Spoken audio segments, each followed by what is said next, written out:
Once upon a time, there was a young, beautiful queen who had to choose a husband.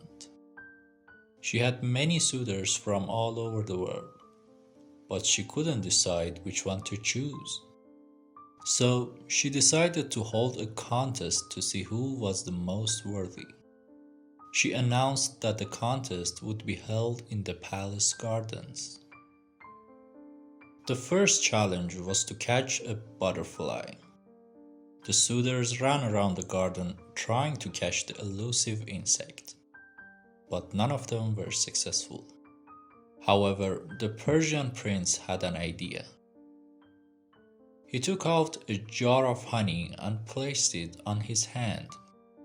Soon enough, a butterfly landed on his hand to taste the honey. He quickly closed the jar and presented it to the queen. The second challenge was to climb a very tall tree and bring down an apple. The suitors tried their best, but none of them could climb the tree high enough to reach the apple.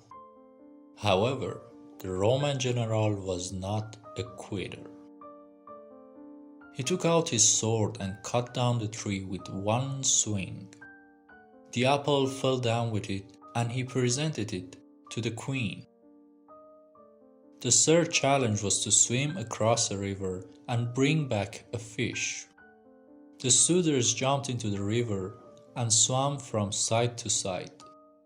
However, the Arabian archer had an idea.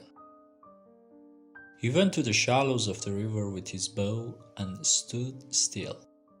After a while, he shot a fish that was passing by with an arrow. Then he took the fish and presented it to the queen.